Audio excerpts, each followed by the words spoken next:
Hey, I'm student producer Winkler, and you're watching MATC Now. It doesn't take a lot, just a little bit at a time in this world. Maybe it can change one day. Community is defined as connections that are geographical, but also based on shared interests, values, and cultures. At MATC Downtown Campus in room S215 is where you can find not only food and supplies, but the heart of these connections. I am La Sierra Flowers, and this is a Student Passion Report. Beyond the rice, to canned goods, ready-to-go meals, and even diapers, MATC's food pantry has it all. But what truly makes it special isn't just the supplies on the shelves, it's the people behind them. One of them is John Williams, a first-year gaming student who discovered something bigger than himself here. John found his passion.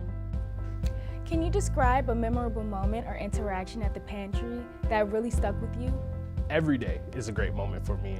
Just being able to see a lot of students come in and out of the pantry, being able to get those resources available to them, just marks the memorable moments for me. Just to be able to see that smile on those faces.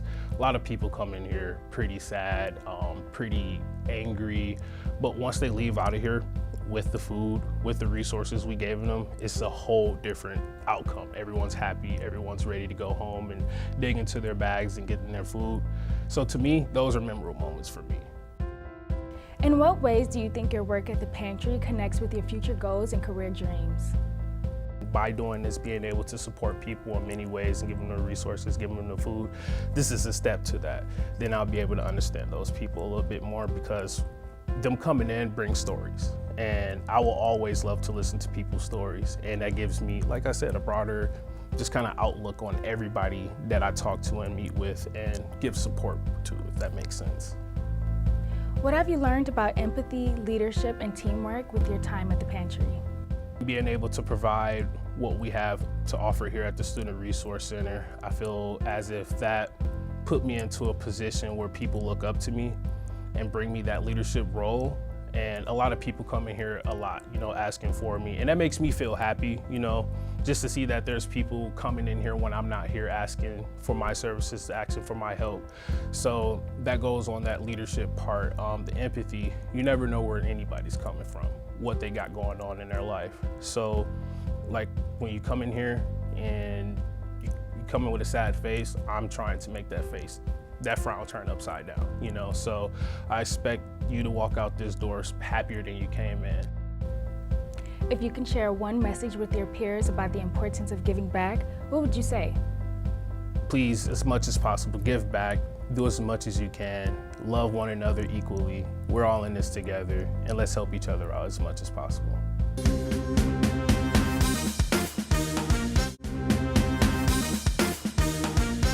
I am the Director of Student Accommodations and Interpreting Services. So basically I have two departments.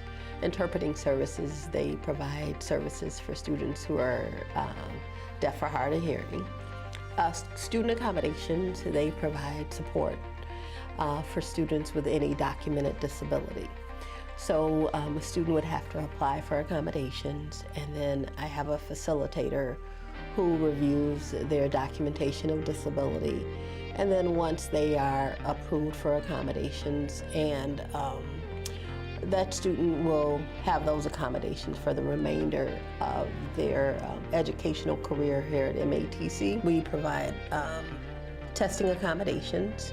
And that means when a student is approved for testing accommodations, they may have a special environment, a quiet testing booth, or extra time on tests. And when I say extra time on tests, an example would be if a student, if the classroom is getting an hour for the test, if a student had an approved accommodation of double time, that student would get a full hour, 2 hours for that particular test. We also provide a lot of adaptive equipment such as CCTV, closed circuit televisions, and those for students who are visually impaired. We may provide a service such as a smart pen. A smart pen is basically, it looks like an ink pen, but actually it records the student's lecture, especially, and that really works for a student who has maybe a learning disability or ADHD. And so that gives that student opportunity to focus on the lecture while the pen is actually recording the lecture for them. Another accommodation would be a preferential seating. If a student is visually impaired, they may, any class they're in, they may be able to have an assigned seat in front of the class. Also, if there's a physical impairment, they may have a special chair in the classroom. So it depends on the student's needs. And so usually when a student requests accommodations, they give us a list of things that would be beneficial while they're in school that would help to basically level the playing field to make sure they're getting their needs met. And then we work with that student to meet all those needs. I do this because I see there's a huge need for individuals who need a little more help to meet their goals. And so it's always been a passion of mine, and I advocate for our students. My team advocates for our students, and we really understand the need to have that extra help. And again, it's not to give them an advantage, it's to level the playing field. I'm student producer Nick Moore here at Hubbard Park for another Hidden Gem KE.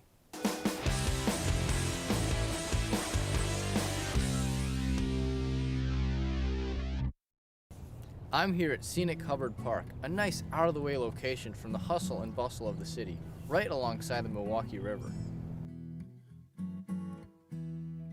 Hubbard Park, located at 3565 North Morris Boulevard, is a great place to walk around, relax, and enjoy the coming spring weather.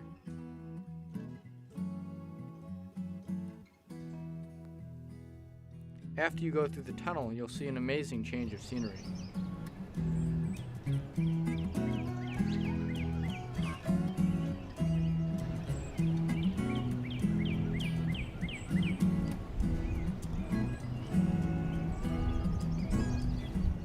You can have a picnic at the picnic tables, a beer at the beer garden, go bird watching, or simply sit and relax.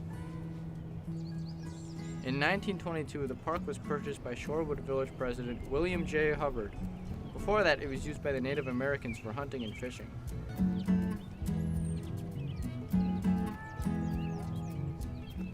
I'm student producer Nick Moore, and this has been another Hidden Gem KE.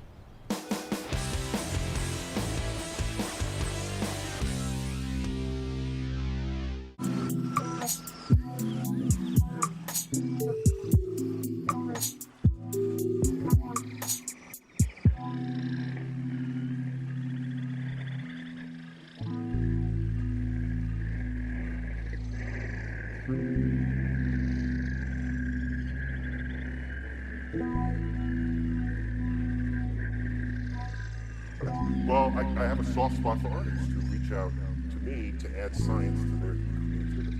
I'm there every time, just because it's the mainstreaming of science when artists touch it and want to sort of make it their own.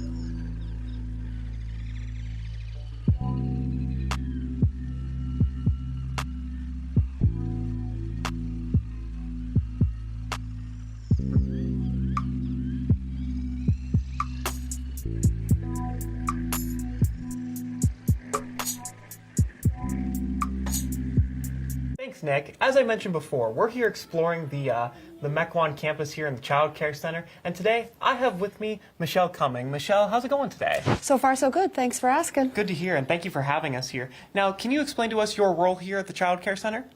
I am what they call a float teacher, so I don't have a designated classroom of my own, so I float between the 4 classrooms. I go wherever I'm needed, whenever I'm needed. Very cool to hear. Now, who are the children who are eligible to be cared for here at the center? We are a student service, so we take children of students. So while the students are in their class or taking an exam, they can leave their children here and we will care for them. That is our primary focus. And then secondly, we take faculty. And lastly, if there's any space available, we will take community. Very cool to hear. Now, some of the activities that children who come here to the center are able to do during the day? We are a play-based center, so the children learn primarily through play. So as you can see here, we have our imaginative play area, and we have a dollhouse and some toys, some pretend food, some kitchen utensils, farm animals, baby dolls, kitchen set, so they can learn and explore and imitate what they see in the real world. And then we have our fine motor skills area where they do puzzles, shapes. The little pig shape sorter is my personal favorite. And then this is our quiet area. This is where the teacher will do a group time and read some books. And if they need a minute, they can just relax. Very cool. Now, I don't think that these chairs would be able to fit me.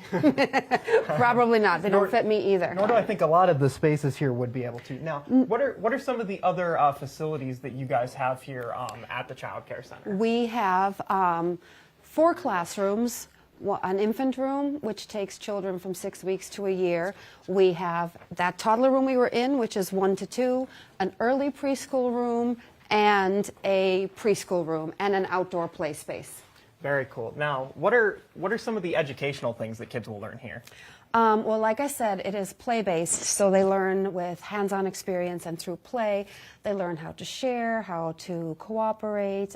In the older classrooms, they will learn pre-kindergarten skills to get them ready for school. Now, you mentioned play spaces. We're in a different room now. What do the kids do when, obviously we live here in Wisconsin, what happens when it's a blizzard and it's negative 10 degrees outside? Then we are very lucky that we have the space we're in right now. They play in this room. This is called our large motor room, and we have a plethora of things that they can do to burn off some energy, as all children need to burn off energy and be outside. We have a tunnel, a basketball hoop, balls, trucks, climber. My personal favorite is the stepping stones. Very cool. And ball pit. And then they can play in the train, on the train, beside the train. And then there's a mat on the floor that they can tumble around on. Very cool. Very nice and colorful. Now, let's say that there is a student here who goes to MATC. They go to the Mequon campus. They don't have anywhere to take their child during the day. How do they get in touch with you in the center here? They would reach out to our coordinator at the center, and her name is Tracy Ruska.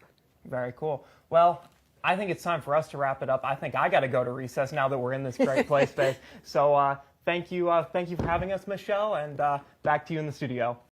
Hey guys, thanks a lot. No matter whether you are preparing food in the winter or summertime, red pozole is always an amazing option. Red pozole is a hearty soup containing hominy kernels, vegetables, etc. So for the ingredients, I have chicken, chipotle paste, Mexican-style hominy, lettuce, garlic powder, chicken bouillon, bay leaves or laurel leaves, and onions. And for my garnishes, I have limes, chopped up onions, red radishes, and shredded lettuce. So first, you are going to get a pot that's already warmed up, and you're going to add in your water. And once your water is warmed up, you're going to add in your chicken. Oh, got a messed up glove. Okay, now we're going to add in our garlic powder, our chicken bouillon, our quarter onion, and I want to say 2 bay leaves. And usually this takes around 45 minutes, but I already have some prepared already. I'm gonna get that out.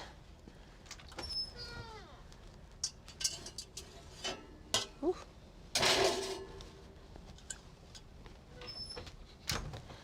Okay, so I have my chicken broth out already, and I'm going to add in my chipotle paste.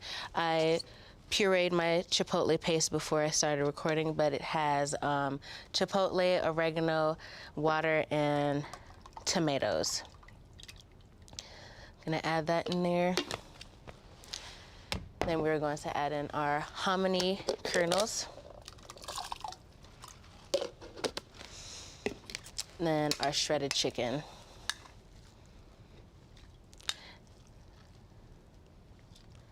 And again, we're gonna let that simmer for another 30 minutes. I'm gonna have some more prepared.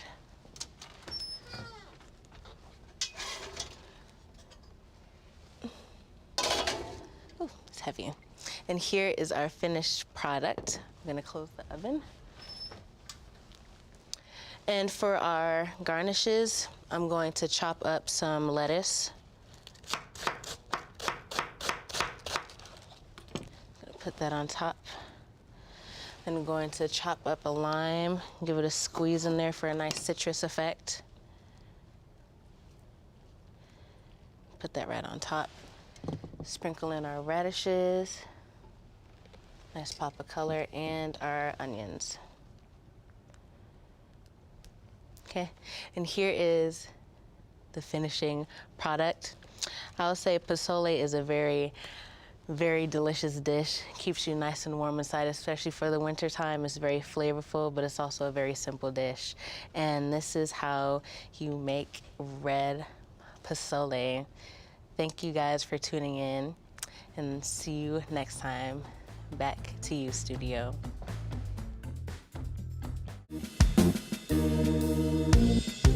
As the new school year begins, students at MATC are jumping back into programs that prepare them for their future careers.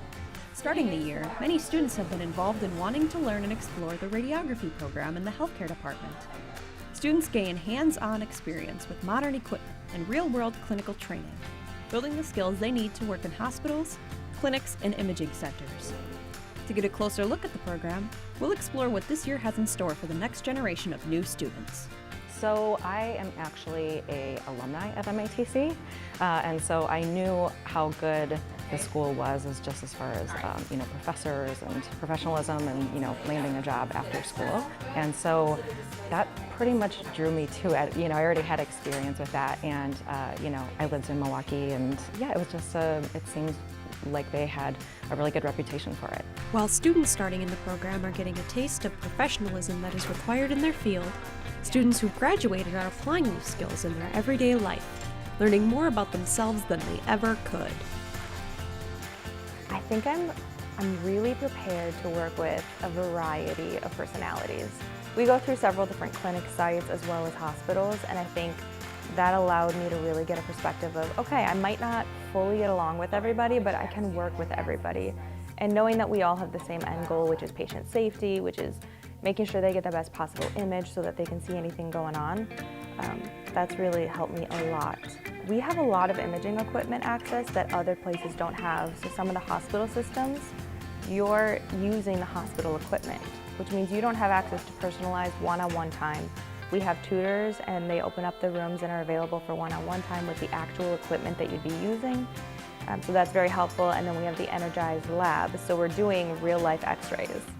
With students being given the ability to learn how to be professional and gain hands-on knowledge with equipment they'll be using in their field, it's no wonder this program has a high waitlist for admission.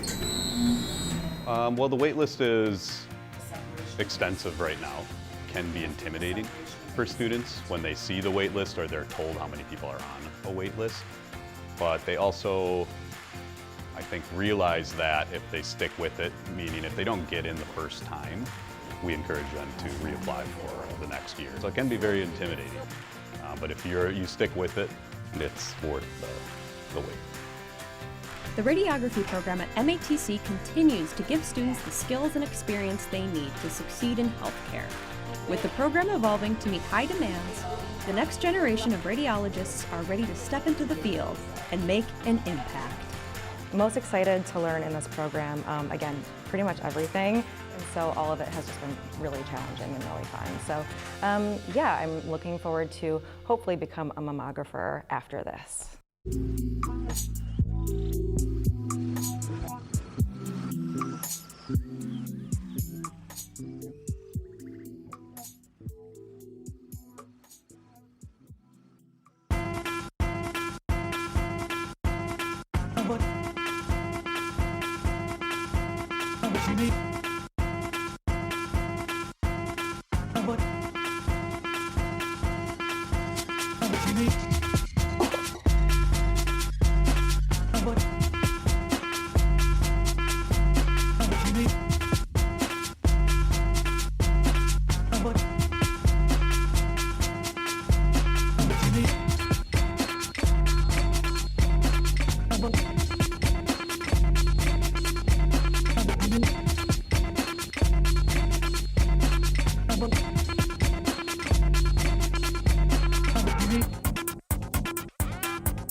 Hey everyone, I'm student producer Spencer Knoll, and this is another Hidden Gem KE.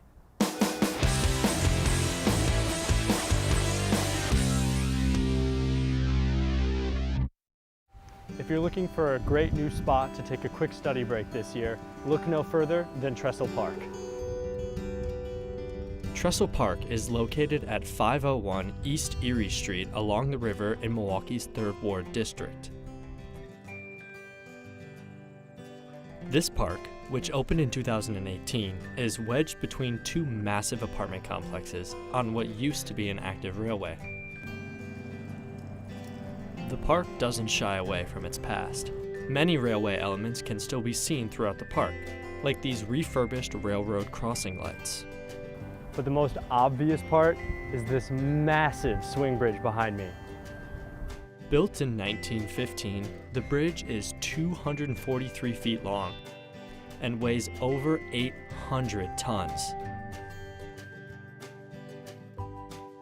The park also has many native prairie plants as part of an effort to bring more native plants back to the area. I'm student producer Spencer Knoll, and this has been another Hidden Gem KE.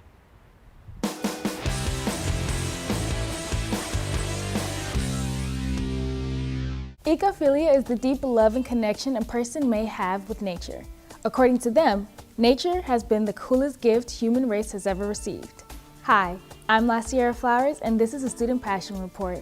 Francis Bresser is a student in the animation program at MATC and is a lover of biology and nature. During his free time, he tries his best to spend most of his time walking around the rivers, in the woods, and sometimes looking for tiny lives. When did your connection with nature begin? I've been pretty into nature since I was really young. I mean, I always had dinosaur books. I always was interested in specific animals. In your own words, how would you describe ecophilia? It's like a deep love for nature is how I'd describe it. A really deep love for nature. What is it about nature that fascinates you? A lot of things. I just have a general interest in science, and I happen to take a lot of interest in nature itself. Mostly I like knowing how life works, evolution and its study. Evolutionary biology is something that I am particularly interested in. I also just really like studying bugs and plants. I tried to find some bugs earlier, but I couldn't really find any. The most I've got is this mounted, you know, the pins, bugs in containers. I got this really pretty blue morpho butterfly, this massive butterfly that they find in rainforests and stuff in a glass container. It's really cool. But how often do you spend your time exploring nature? Not as much as I'd like. I really like going out, but I don't really get much opportunity to, unfortunately. But I mean, I try to go out as much as I can. It's crazy to think that how much every single thing ties into the ecosystem like that. Like you've got like I mean, obviously the plant life, it's able to make like this beautiful area just by existing, and I think that's really cool. And then like on top of that, like you've got all these other like creatures that are able to feed off the plants, and the creatures feed off the other creatures, and then it's like those creatures die and then it feeds back into the plants, and it's like, you know, the whole life cycle, and I think that's really awesome. It has been proven that for stress relief, it could be beneficial to be exposed to the natural environment. Some people like to go into the woods for a walk, and it reduces their anxiety. Being close to nature may increase a feeling of connection with oneself. There are many other benefits to spending personal time admiring the beauty of nature. It is a sign of gratitude. Thanks, Nick. As I mentioned earlier, we're here at the MATC Mequon campus's greenhouse, and today I have Lauren Reckinger with me. Lauren, how's it going today? Good. Thanks for visiting, Max. Yeah, of course. Thanks for having us here. Now, can you tell us what you do here at the greenhouse? Yeah, I'm like the unofficial greenhouse manager, so I keep this in tip-top shape and running, and I make sure the plants are alive and the bugs aren't eating them. Obviously, that's an important job. And now, what are some of the people, or who are some of the people that you work with here? Yeah, so a lot of the students end up doing a lot of the propagation as part of like their learning experience, yep. But we also have student volunteers and student workers helping out in the greenhouse. Very cool. And now, I see behind us you guys have some what almost looks like, you know, little leaves here in the ground. Can you kind of explain to us what's going on back here? Yeah, so these are snake plants. Snake plants are really interesting because you don't need a full leaf to propagate it. And the students in Intro to Hort are taking different hormones, and they're trying to see which hormone helps the plant root. Very cool. The best. That one's not rooting. So yeah. And then I see over here we also have what looks like octopus tentacles coming out of the ground here. What are these all about over here? That's a spider plant. We've got a student who is interested in seeing how the spider plant that they have at home propagates. Okay. So they did it in soil, and they also did it in water, which is really interesting. And it's only been 2 weeks, but it's already rooting. Very cool. And is that a usual timetable for those kind of plants? I think for spider plants, but all the other plants, like they all have different timelines for growing. Very cool. Mm-hmm. Now, what are some of the other tools that you guys work with here in the greenhouse? Yeah, so this greenhouse is really high tech. We've got misting benches that are automated. We just have to learn how to use them properly depending on what plant we've got growing there. We've got drip lines that we can hook up to the different pots, and all of our vents and stuff are controlled by a really high-tech program. Very cool. And now, what are some of the other plants that you guys grow here? I saw over here we have one of my favorite flowers, the marigolds. But what else do you guys grow here in the greenhouse? Yeah, we grow whatever we can get our hands on. Coleus is a really popular one. This is easy to propagate. A grower donated these begonias to us. Beautiful. An instructor had this plant at home. It's an anthurium, and these guys take 3 years to flower, so that should be really interesting to see. And then we've also got like various herbs we like to propagate, such as this guy. I'm sure you know what this is, Max. Yes, I love rosemary. Rosemary is one of the absolute best smelling plants. Just literally the only one that beats this one is oregano, but I digress. Yes. Now, obviously, as we came into this the second portion of the greenhouse here, we saw all of these wonderful plants, but I see back here that you guys have what looks to be like a lot of the same plant. Can you kind of explain what's going on here in the back? Yeah, so we've kind of got a tradition where every year we grow poinsettias for Christmas time, and this year we've got 7 different types. Poinsettias are really cool because they're a great opportunity for students to learn how to grow a very fussy plant. So in greenhouse production, they get to observe all the differences, like this one doesn't need as many nutrients as, say, the white ones there. And yeah, just learn about poinsettias, and then hopefully we get to sell them at the end of the year. Very cool. Now, can you tell us a little bit about this sale? I've heard about it a little bit, but where can people go to buy some of these plants, and when is that happening? Yeah, we're going to have the plant sale here on campus, and the students are putting together the timeline for that. We're looking at the first week of December, but we'll make sure everybody knows. So there will be posters around and everything. So very cool. Well, you heard her, obviously. Thank you, Lauren, for having us here today. We really appreciate your time. And Nick, back to you in the studio.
Nature's beauty reveals itself in so many forms, from bright, endless skies that lift your spirit to calming blue waters that seem to wash away every worry. It's in the winding trails built for walking, biking, and simply taking it all in, where the rustle of leaves and the rhythm of your own footsteps remind you to slow down.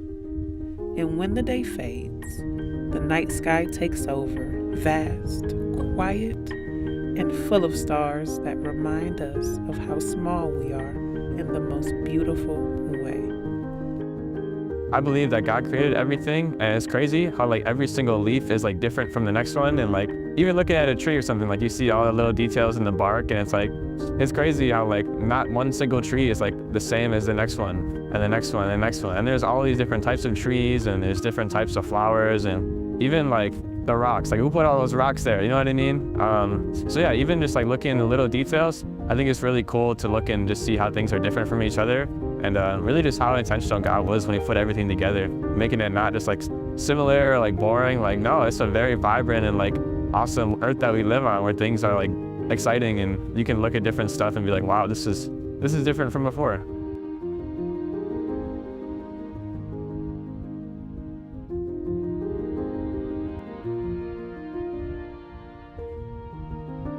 My responsibility is to stop throwing stuff out the window and stop smoking in the bad air, because that can make bad air for real. And yeah, our also responsibility is to make sure we dispose everything into the right trash can instead of putting in recycled trash and trash and trash and recycle. So yeah, that is our responsibility when it comes to nature.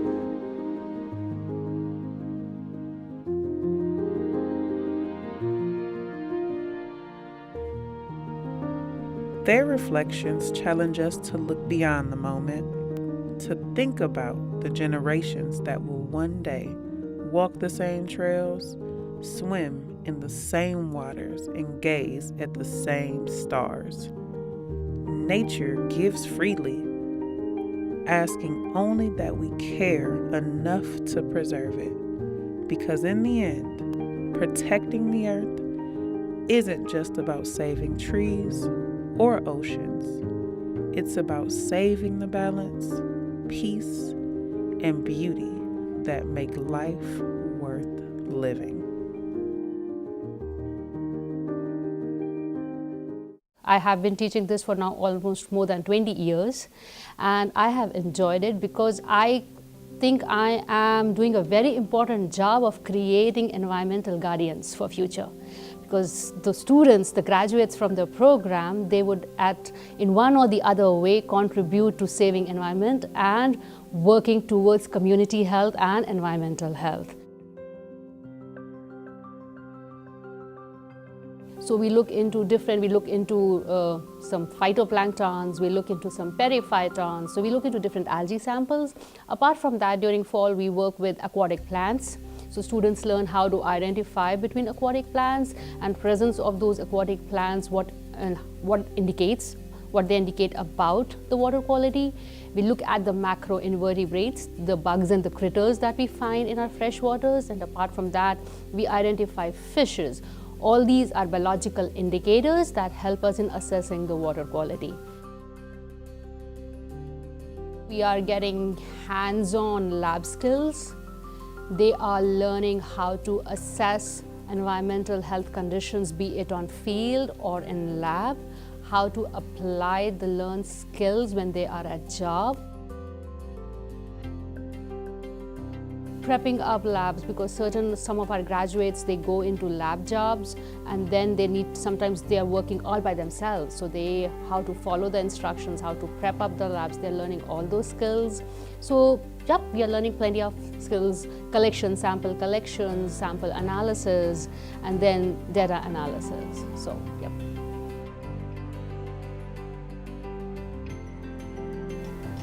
For me, being a student in the Environmental Health and Water Quality Technology program is It's really great. I've always really been interested in science. I've always really been interested in how the world works and how we as human beings affect it. And using this program, using the knowledge that they're giving me here, that's really what I get to learn. I get to learn how I can help change the world. It's something that it's a meaningful process that I want to go through. I really enjoy it, learning stuff that really I'm getting into, that I want to in my field. What I want to learn personally though is kind of how humans have impacted the environment and how we could go about reversing that. It's great here because MATC provides me with support that I need.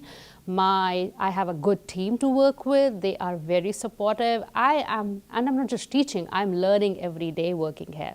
So I enjoy every day of my job here. And welcome to this week's cooking. Today I'm going to be showing you how to make a Mother's Nature's healthy sandwich, a very delicious meal option for any day. The ingredients that I have brought are multigrain bread, cream cheese, grated carrots, thinly sliced cucumber, I'm gonna be slicing this tomato, chili powder, Kobe Jack cheese, lettuce, and lastly alfalfa sprouts. First, you're gonna wanna take a butter knife or whichever you like to use and spread your cream cheese onto your bread. And you're gonna spread cream cheese on both sides.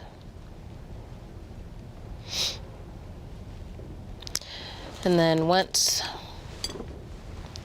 cream cheese is on both slices, we are going to sprinkle some chili powder on both slices, just so we could add a little extra flavor.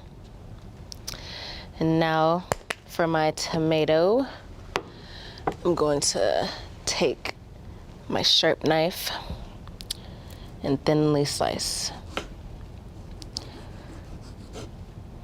You want to make sure that you cut thin slices so that you don't just take a full bite of just tomato. This tomato is very overwhelming. And you also want to make sure when you cut your cucumbers, they're thinly sliced too, because again, cucumbers are very overwhelming as well. Just gonna add it.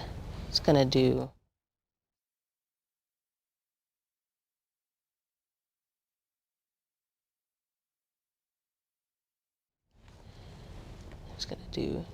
two on both. Oh, might as well do the last. Now I'm going to sprinkle my grated carrots on both sides. So you can add a nice crunch to it. Some other things that you could add to this sandwich is beefsteak, provolone cheese, lemon juice, and kosher salt. But this is a vegetarian dish, so we're not going to be adding any meat today. We're going to add our Kobe Jack on both slices of bread.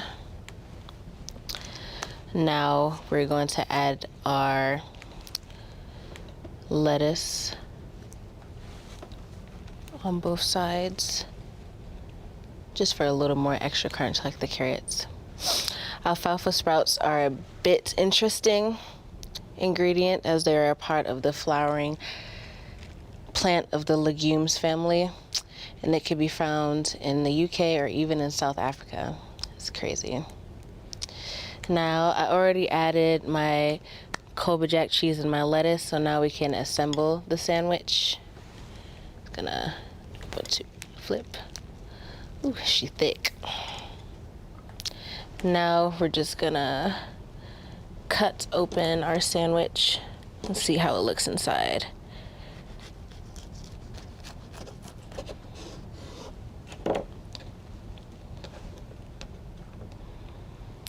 And voila, she's finished. Again, this meal is delicious, perfectly nutritious, and makes a great meal prep. Thanks for joining us this week, and back to you in the studio.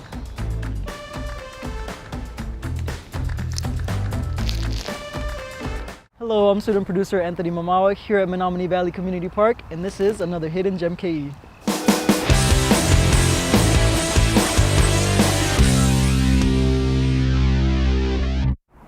From where I'm standing, it might not look like a lot, but right beside me is a park full of history and beautiful sights to see.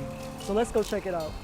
Back in 1847, this was once Wisconsin's first railroad, making its first run on November 20th, 1850. Today, it pays homage to those thousands of Milwaukee Railroad employees who worked on this exact work site. Some say if you were standing in this very same spot 150 years ago, there's a chance you would be in the way of a passing train. But this land's history goes deeper than that, so let's go a little further back. In the 1800s, this was once Native American land filled with prairies and a never-flowing river. Today, Menominee Valley Community Park is those two history lessons combined. Not only does this park have countless seating areas for you to immerse yourself in nature, it also offers large open fields, perfect for playing. And of course, we can't forget, it also has plenty more of nature's beauty. And if you're lucky, you might even catch a train. It's not just a community park, but a whole valley. There's so much more to see and explore. Hope to see you there soon. I'm student producer Anthony Mamawa, and this has been another Hidden Gem KE.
Talk about it all the time.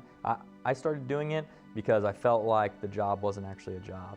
That was something that was really fun for me, is waking up every single day and not dreading it, right? And that you hear those horror stories all the time that people just do a 9-to-5 job just to do a 9-to-5 job. And for me, it's so much more because you get to help mold and create these young athletes into being better people, hopefully, outside of their 2 to 4 years in college. And so that's probably one of the biggest reasons why I started coaching, was just because you get to help touch so many lives and help those young athletes have a little bit more sense of purpose and have a little bit more sense of direction to help them set up for hopefully really bright futures outside of here, to continue to help just everyone in life day in and day out.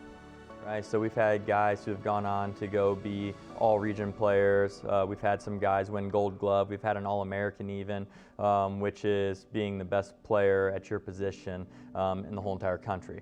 And so for us, it's not always just about the wins and losses on the field, though. Me being in charge of the academics, I think some of the biggest wins that you can get is your graduation rate, or your rate of guys and girls getting to move on and continue to play in their sport outside of here.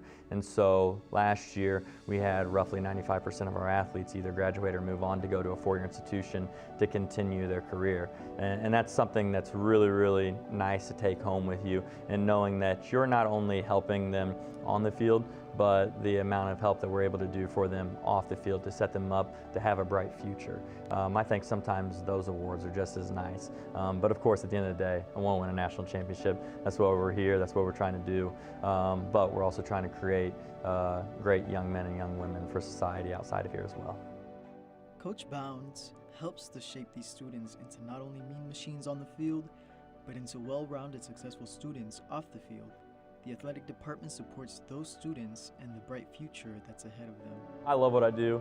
I don't think I would do it any other way. I just don't know of a job that I would really want to do or that I would enjoy or like as much as I like this one. So yeah, I think if I did it over 100 times, I would pick being a college baseball coach.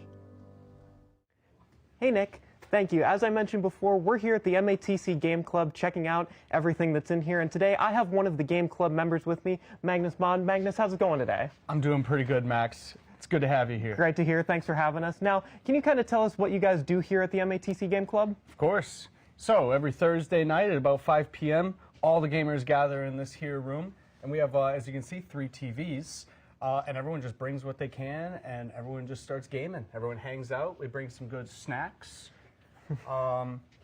We got, yeah, I think some people bring like their Switches and whatnot. I've seen people play Smash Brothers and whatnot here. Very cool. And I saw you guys have some card games down here on the table. Do you guys do that a lot here as well? Yes, we do. Magic the Gathering, Yu-Gi-Oh! Some people even do some like Dungeons and Dragons here every once in a while. Do you guys get really competitive into that? I don't personally partake. However, I've seen some very intense matches. Many things have been said in this room, and most of them very positive. Very cool. Now, as you mentioned, there is a bunch of TVs on the wall, and I heard recently there was actually a Smash tournament for Halloween. Yes. Did you partake in that at all? I did not, unfortunately, because I'm just not that good, especially when it comes to Smash Bros. I just like to fly around a little and completely avoid fighting people. But yes, that did happen, and there were some good prizes, some good snacks, a lot of candy, and a lot of good Halloween fun. Makes sense. And now I saw, like you mentioned earlier, we got Dungeons and Dragons over here. I saw a couple of D20s earlier. I'm familiar with those, even though I don't play the game myself. Bunch of other stuff here in the room. And now, what are some of the other games that you guys play here in the game club? Oh man, well, mostly competitive games, obviously, just so everyone can join in. But I've seen some people play some light story-based games, some sandbox. Of course, some good old classic Nintendo games. As you can see, there's our lovely Mario. I did see Mario here on the wall when we walked in. Now, as we start to get ready to send it back into the studio, how can people find out more about the Game Club? I would say just come on in. Every Thursday at 5, you sign in. You can ask around. Really, I would just come in, say hi, and just see what's going on. There's so many people to meet, so many faces to see, so many stories to tell. What can I say? Very cool. Well, there is one game I see over here on the wall that I think you do play, the Magic 8 Ball. Big fan. And Magic 8 Ball, is it time to send it back into the studio with Nick? Almost certainly. So Nick, back to you in the studio. Hello, my name is Niltag, and today I'm here at the TCAM campus to report and investigate allegations of cheating in last week's pool tournament. Joining me today is an employee of that tournament who has agreed to do an in-person interview. Hopefully they'll help us get to the bottom of the so-called pool cheater. Stay tuned.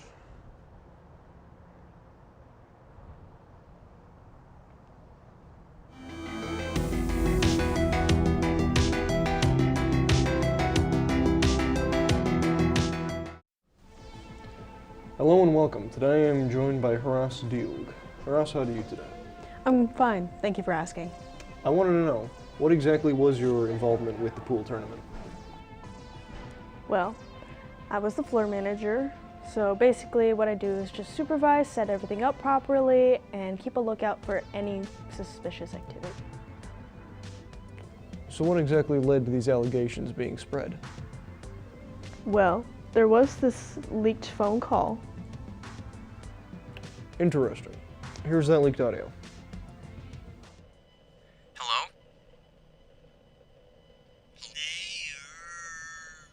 Yes? Hey, it's me, Erdna. I'm tired, man. What are you calling me for? I wanted to talk about the game. What happened? All heated towards the end. Yeah, that's usually how tournaments work. It gets competitive towards the end. Are you drunk? The balls went all misaligned, and you lost. I'm feeling tired is what I'm feeling. Did you just call me to make fun of me? No. I just wanted to let you know. I had to repolish my floorboards. Are you serious right now? I thought we were buds. Okay, if we are, then tell me, did you do anything to the pool balls? Hold on, wait. There's someone staring at me from my window. Oh wait, that's me. I'm looking in the mirror. Why do I always get the weird I also gather all the pool balls to make sure none of them are missing, but I noticed that some of them had a slightly slippery feel to them, but that could be from multiple factors. Interesting. Most interesting. Well, Horace, thank you so much for your time today. Thank you so much for having me.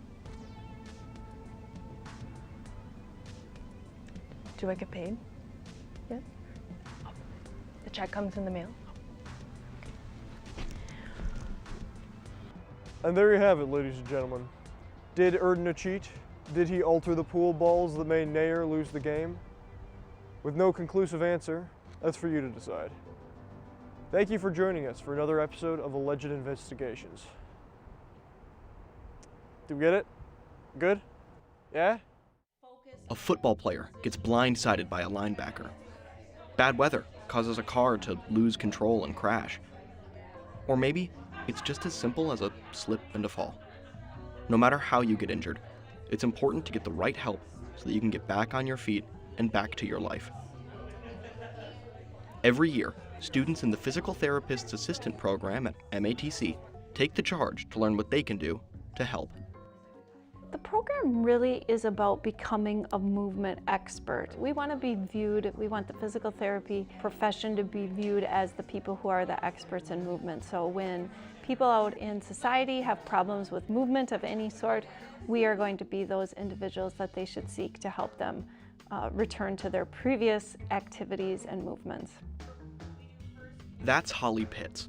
She's the clinical coordinator and one of only 2 instructors in the program. She makes sure that students have the knowledge and experiences they need to guarantee their success. What's nice about our program is that our students aren't in lecture for long periods of time. We're always kind of bouncing back and forth between lecture and lab type activities, which keeps our students interested and not falling asleep. Besides the facilities that we have here, our students go out on 3 clinical rotations where they're actually out in hospitals and outpatient clinics, schools, nursing homes, going to people's homes and providing physical therapy there. That hands-on experience provided by the Physical Therapist Assistant Program is critical to students, such as Abby Holman. Well, we do a lot of hands-on work. You know, it's exercises, stretches, and that things like that. So we do them ourselves with our classmates so that we understand how to teach them to other people. So yeah, but now I really have a good grasp and I feel like confident that when I get out into the workforce, I'll be able to do what I need to do. Between the fantastic facilities, valuable experiences, and strong community present in the PTA program, it's not hard to understand why these students look like they wouldn't want to be anywhere else. So my favorite part about teaching this program is just seeing the progress. It's really fun because we teach the students for the full 2 years. We establish relationships with them and they come in knowing nothing about exercise or rehabilitation of patients, and they leave being able to practice out in a clinic or hospital setting. Hey fans, football season is in full swing, and for today's 120-yard treat, I'll be preparing a salsa verde burger. A salsa verde burger is a little twist on your typical game day eat that combines some Tex-Mex ingredients and toppings with the classic cheeseburger dish that we all know and love.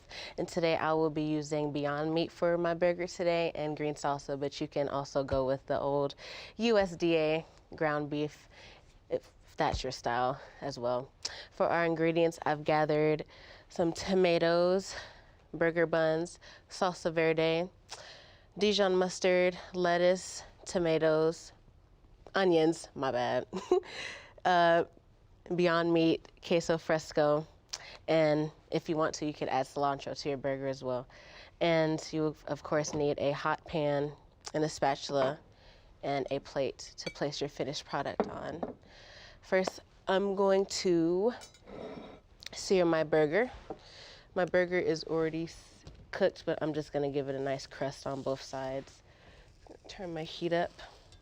And while my burger is cooking, I'm going to slice up my lettuce. You just wanna give or shred your lettuce, because this isn't like your typical burger. This is more of like a Hispanic-like burger, so, or what they say, a Tex-Mex burger. And I already sliced my tomatoes. You're gonna wanna dice your tomatoes as well. You don't wanna like slice everything too thick because you don't want all the ingredients to overpower like the burger itself. Just gonna flip it. Okay. And for my onions, I don't know if you can see, but I sliced my onions thinly sliced because onions are very overwhelming and you don't want those to overpower your dish as well. Beyond Meat also tastes amazing and still has the same color as regular meat, and it doesn't have all the bad things in them, not cancer causing and all that. Now I'm just gonna add some seasonings. If you wanna add seasonings, you can, but right now I don't really wanna add seasonings to my stuff. I added it beforehand. Now let's assemble the burger. So first I'm going to top it off with some Dijon, a nice generous amount. We're gonna go in with some lettuce. I like lettuce, so I'm gonna add a generous amount. Some red onions.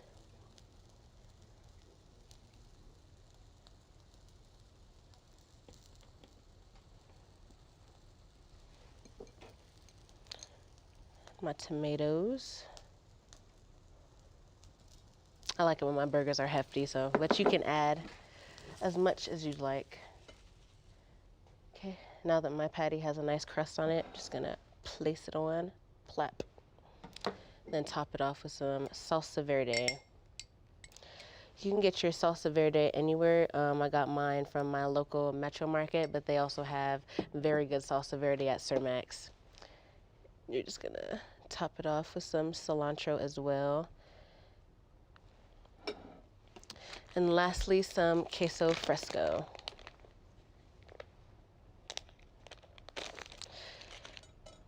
Flip.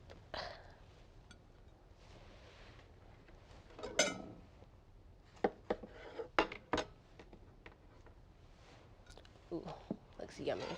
And there you have it, a salsa verde burger. It's like the advanced burger. Thank you for tuning into today's cooking. Oh my goodness. And happy game day. Go Pack Go. Back to you in the studio. I'm student producer Lucius Burton here at Cos Mini Bowl, and this is another Hidden Gem KE.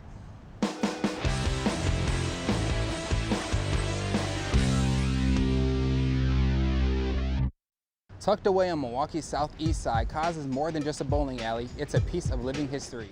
Cos's history traces back to the 1880s, but its story took a big turn in 1947. Back then, it was known as Ben and Harriet's Parkview Bar, until a fire burned it down. In repairs, it led to the addition of 4 duck pin lanes. 31 years later, the Kozlowski family stepped in, bringing new life to the old alley and polishing it up to shine as bright as a bowling ball. At Cos Mini Bowl, every game carries on a tradition that's rarely seen today. After each roll, the pins aren't reset by machines, but by hand. Thanks to the dedication of pin setters working behind the lanes, the process keeps the rhythm of the game alive and keeps a piece of bowling history while locals and visitors enjoy the relaxed vibe, retro charm, and fun. Cos Mini Bowl isn't just a mini bowling alley, it's a Milwaukee experience, a hidden gem where history and fun come together one roll at a time. I'm student producer Lucius Burton, and this has been another Hidden Gem KE.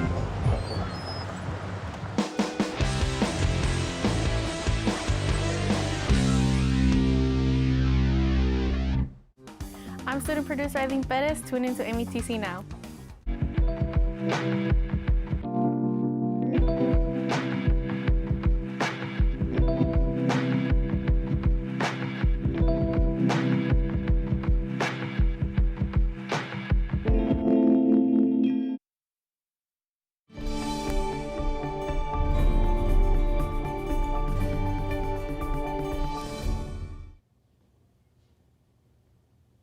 Sports and athletics is the name of the game today. We'll knock it out of the park with the Stormers baseball team.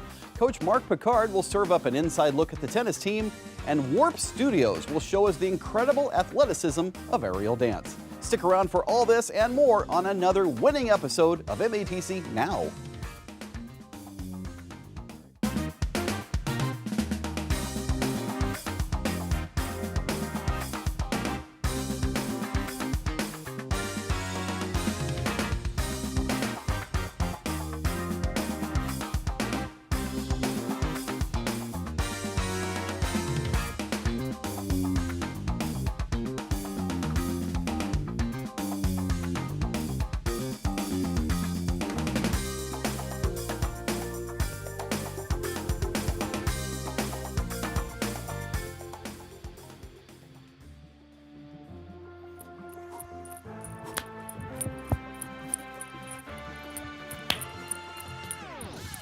In the co-host chair, it's the rowdy rookie, the well-dressed diamond, the chiseled chin champion, Slick Nick! What's up, everybody? How we feeling? Come on, everybody's looking good. All right, come on. All right. Call me. Feels good. All right, how's everybody doing? A beautiful day in Milwaukee. Feels phenomenal. All right. No, thank you, really. So great to be back. All right. Feels like you aced the test. Let's go. All right. And here to reclaim his throne, it's the host that does the most.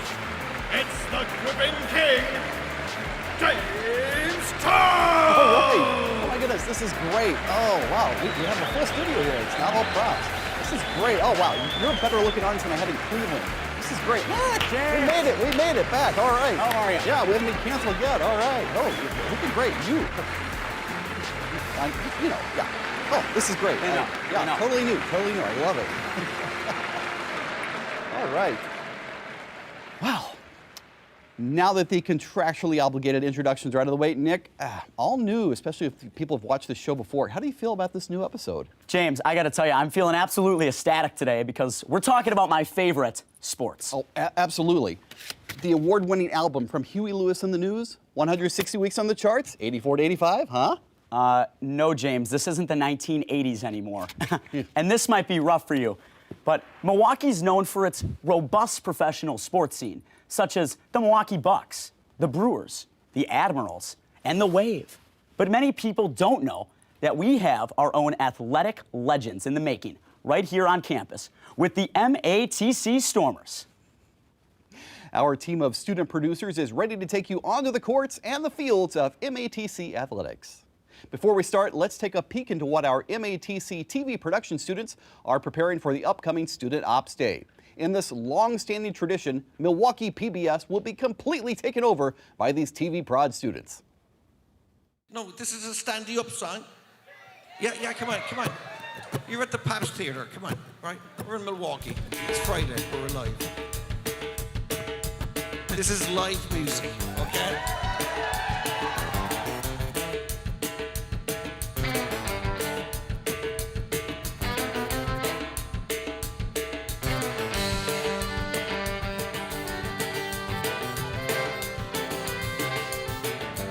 Everybody's got a dream. This is mine.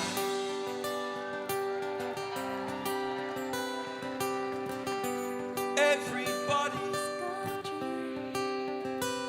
This is mine.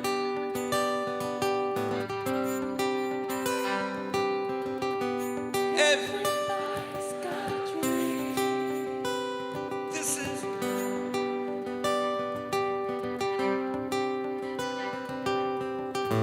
everybody's got a dream.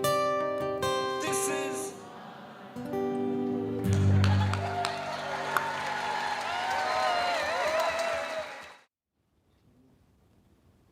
Sláinte, that was Gaelic Storm at the Pabst Theatre, and it's just one of the many great shows coming for this May for Student Ops 2026. Stay tuned only on Milwaukee PBS. Now, Nick, what do you call someone who is talented in all sorts of ways? Well, James, I usually just introduce myself as Nick.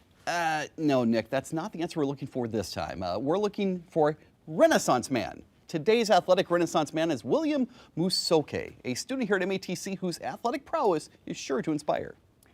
Just so you know, I consider myself the most Renaissance of all the men.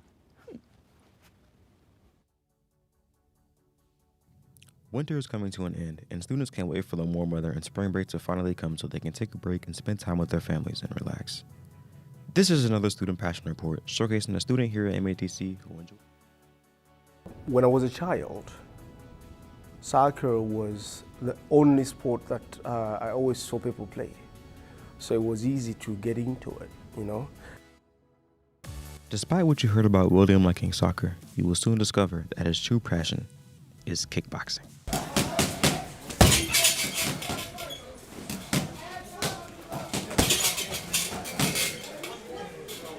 The sport that I would do pro right now will literally be soccer, because I'm thinking of rugby. I don't think I still have the energy and tough skin to hit those guys hard. I don't think I do.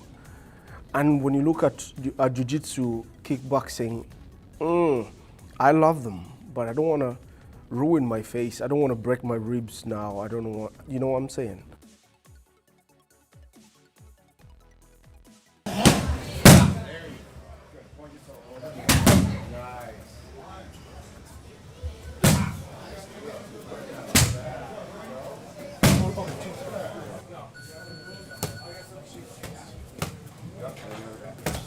For somebody that loves sports, I would say they don't listen to the noise outside, because usually noise outside tells you negatives. Always, you know. Majority of the times, people discourage us from pursuing what we want, because sometimes they don't see the value of it in the future. For example, they would say, "Don't go for soccer; it's not marketable in the U.S." You know. They'll tell you, don't go for boxing, it will break you. You know, it's for spoiled kids. You know, you would ruin your face, you'll ruin your future and stuff like that. But trust me, even the worst of sports or the lowliest of sports have built great men, you know?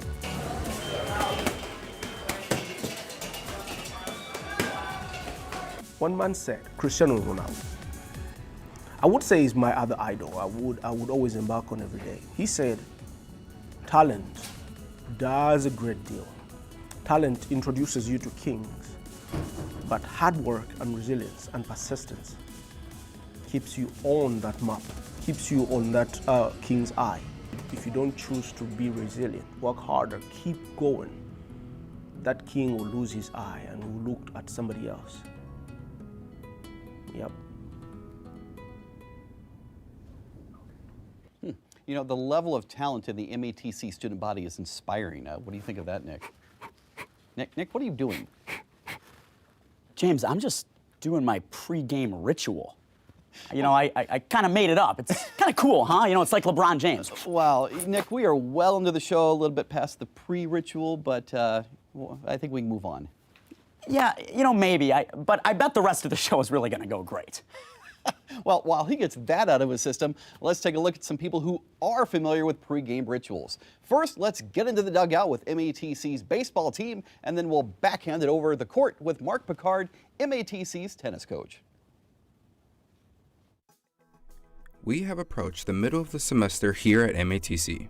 Slowly, we are approaching graduation, where students are taking the skills and hands-on experience out into the real world to make a difference. Baseball season is back in play, and MATC Stormers baseball team are preparing for what comes next. A new season of baseball doesn't just bring games, it brings new expectations.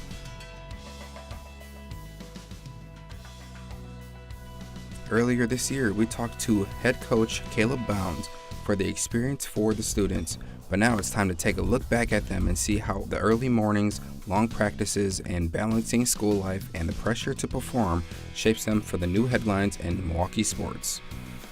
My name is Caleb Bounds. I'm the head baseball coach here at MATC. Also in charge of our academics, fundraising, field rentals, a little bit of everything there, just to help out athletics. Yeah, so our season's underway. We're 10-12 to start the year. Started off a little bit rough, just kind of getting guys in new roles. We had some injuries that we kind of battled through early on. And now we're starting to play a lot better ball. And that's kind of what we've told our guys, is that at the end of the day, you don't be playing your best ball at the end of the season. 5 weeks left until we go into playoffs, so it gives us a few more weeks here to just kind of get everything hashed out and hopefully be playing the best ball all season long at the end of it, so we can kind of make a run here in postseason. Our team, whenever you come to a game, you're going to see a lot of energy. I feel like our guys bring the energy day in and day out. It's something that we kind of preach, is that our guys got to stay locked in. I tell guys all the time, at the end of the day, I want you to be the most successful blank, right? And for them, they fill in that blank. We want to prepare our guys for the real life and the real world. Right? At the end of the day, I tell guys, wins and losses are great, but it's who you are as a person and how you are as a person that really means the most. Whenever you leave this program, you're stamped with not only my name, but our team name, our logo of being Milwaukee Area Technical College Storm. While the coach sets the vision and expectations for the season, it's the players who are stepping up onto the plate when it matters. These MATC student athletes are showing how they can succeed in the classroom and still knock it out of the park on the field. We're here for like 2 to 3 hours, get in, get our work done, but we have access to facilities outside of this, so we can go hit whenever we want, we can go play catch whenever we want. So I think we do a good job of communicating with each other, telling each other what works for them, what doesn't work, and just finding a happy medium in there. And I'll be taking away a lot of friendships from here. I mean, there's a lot of kids that I hang out with, I talk to on a daily basis, just outside of baseball. Throughout the summer, throughout winter break, we always check in on each other, so I think those friendships I'll value for a lifetime.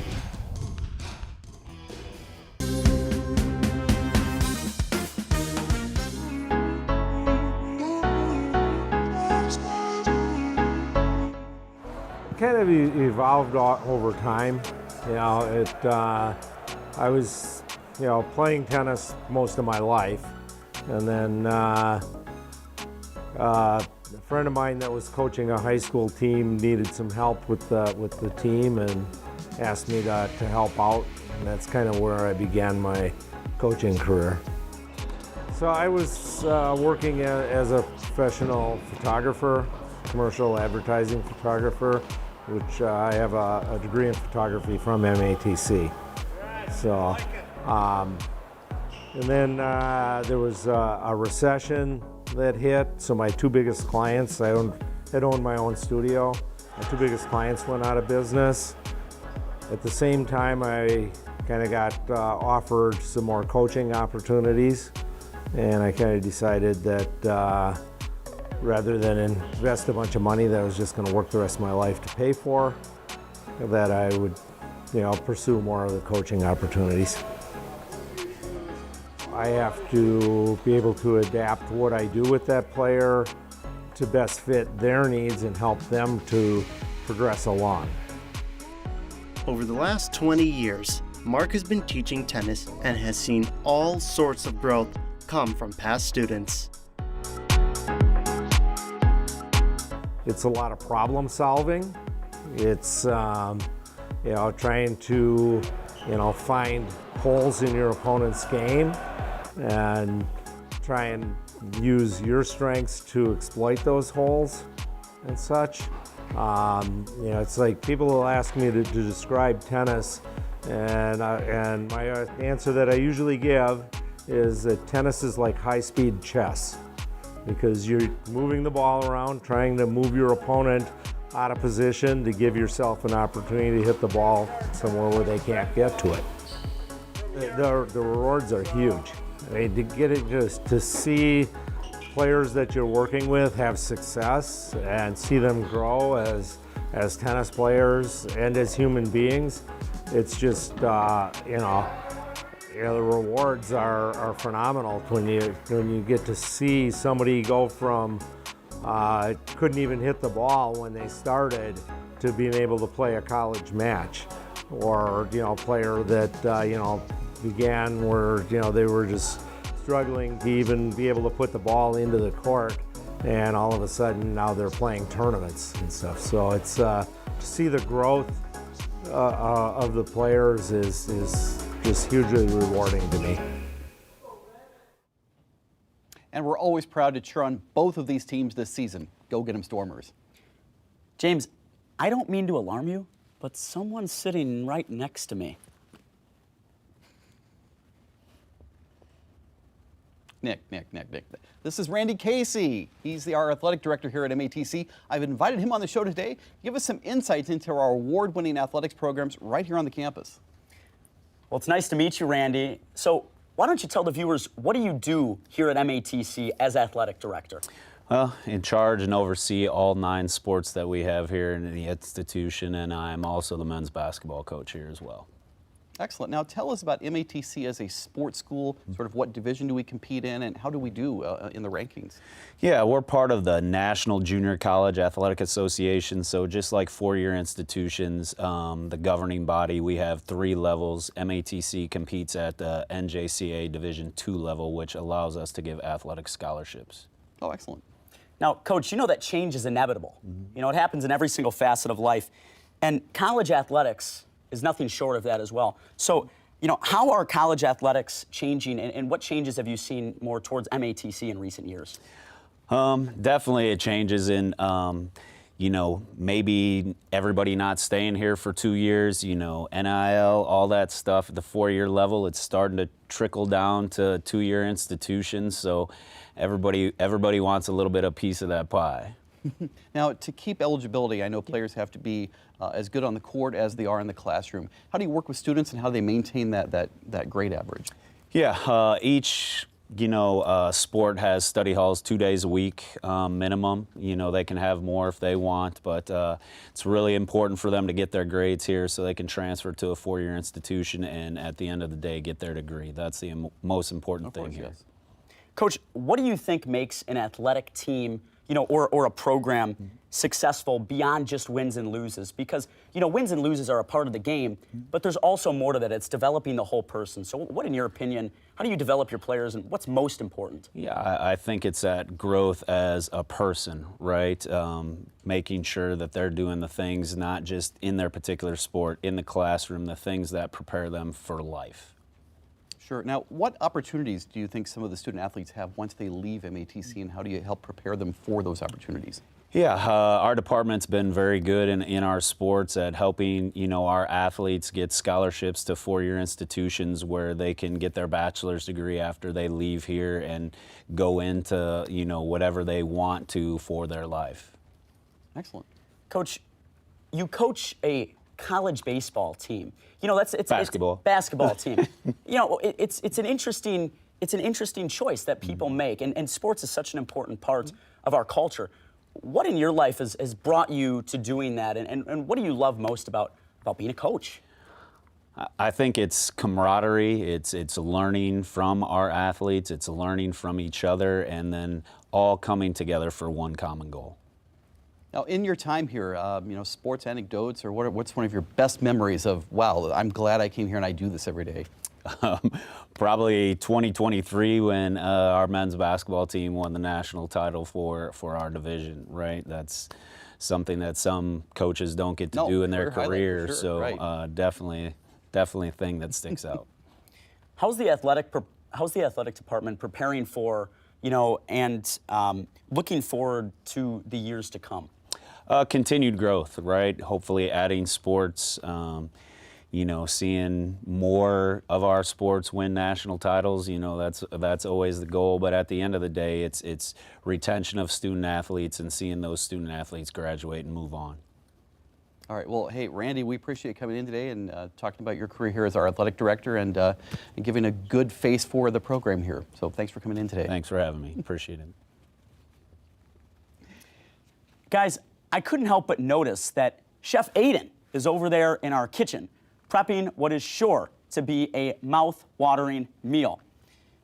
You know, it's something that I probably want to eat on the couch on game day. Hey, Aidan, what's cooking over there? Hey fans, it's me, Amateur Chef Aidan, and we are live from the kitchen arena Whether you're kicking it for an away game or keeping it close-knit with the home team, you'll make a clean sweep with this mini personal pizza recipe. No overtime needed, just a quick game plan and solid execution. So let's step onto the court and get to cooking. The ingredients you'll need for this recipe are English muffins, pizza sauce, mozzarella, and your choice of toppings. For today, I'll just be using pepperoni. First, you'll preheat your oven to 375, which mine already is.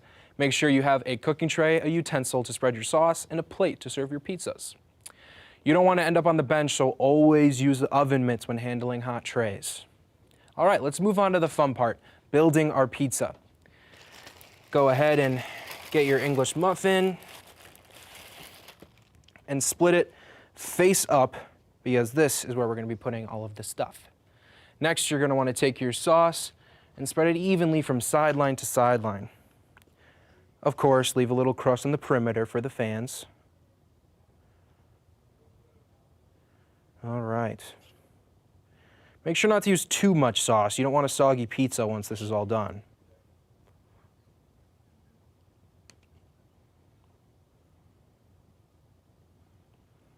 All right. That looks pretty good. All right. Now that our sauce is down, it's time for the real MVP, the cheese. Make sure not to leave any empty spots when spreading this cheese around. The cheesier a pizza, the better. That's what I always say. All right, maybe a little more on this one. Make this one a little bit more cheesy. There we go. All right, next up, you're gonna wanna layer your pepperoni like a boxer getting ready to serve a mean combo. Pepperoni is one of those staples on pizza. I just can't imagine pizza without it sometimes, you know? If you don't have mini ones or you can't find mini pepperonis, you can always use full pepperonis and just slice them up real small so that they fit on the English muffin. All right. These are really quick and easy to make. I have made a bunch right here in just the short amount of time that we've been on set. So they're quick and easy to make. They're awesome and fun. And don't be afraid to go crazy with these toppings. You can go as wild as squid, crazy as pineapple, but I think I'll just stick to pepperoni for today. Once you've laid all the stuff out and your mini pizzas are ready, you'll want to put these little guys in the oven for about 8 to 10 minutes or until the crust looks golden brown. Once they're done, they'll look something like what I got in the oven. Remember, oven mitts.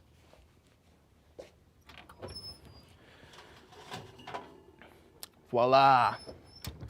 Once they're done, they'll look a little something like this. Delicious, right? And I bet they taste just as good. You've got a winning snack ready for kickoff, whether it's halftime or study time. These mini pizzas are always a slam dunk. What a perfect treat for game night. I hope all of you get to make it. All right, that's all I have for you today. Back to you in the studio.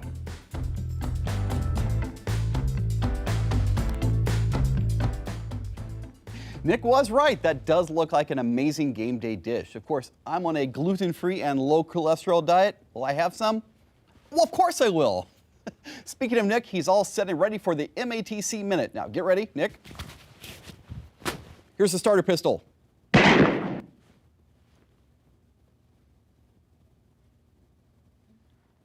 Have a project you've been dying to finish or want to create something new with the supplies here on campus? Drop into DIY Tuesdays at the Oak Creek campus to let your creative spirit free. This event is returning from 12 p.m. to 6 p.m. at the Catherine Lakemeyer Makerspace. It's fun to have a drink while watching the game, but all things in moderation. On the 1st of April from 11 a.m. to 1 p.m., there will be information and resources about proper alcohol use in the lower lobby of the Mequon campus to kick off Alcohol Awareness Month. Also on April 1st, Oak Creek is hosting Wellness Wednesday. This weekly event is dedicated to empowering holistic growth in the students here at MATC. Head over to Main Atrium to discover practical strategies for a balanced and thriving life. Last but certainly not least, spring break starts this Friday, April 3rd. All you Stormers have been working hard and deserve some well-earned rest. Classes will resume on the 13th of April. For more information on dates and times of all these and other events happening around campus, check out matc.edu/events. Ha! and exactly 1 minute. Great work, Nick. Now, student producer Geely Gray takes us to Warp Studios to show a workout that would leave even the best athletes winded. Take it away, Geely. Hi, I'm student producer Gigi Gray, hanging out here at Warp Studios MKE, and this is another Gym KE.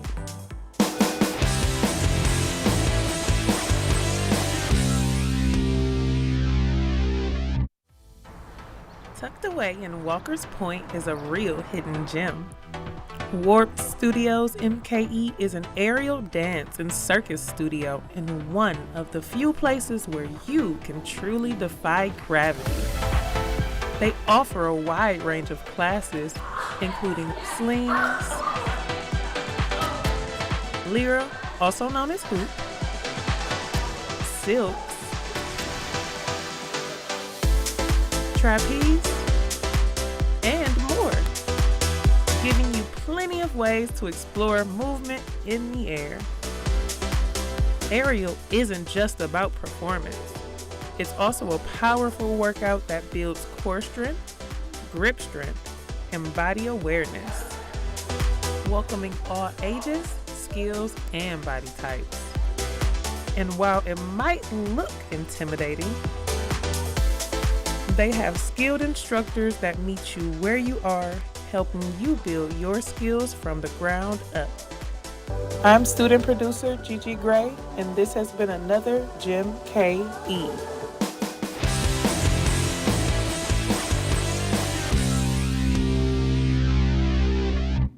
Whoa, Gigi, if I ever get over my fear of heights, I'll be sure to come and join you. Back here on the ground, though, I'd like to thank you for coming here once again, Coach Randy. Absolutely, always a pleasure. Thank you. And I'd like to thank the amazing audience in the stands and you, the viewers. Thank you for tuning in to the MATC Now. Please join us back here again next time.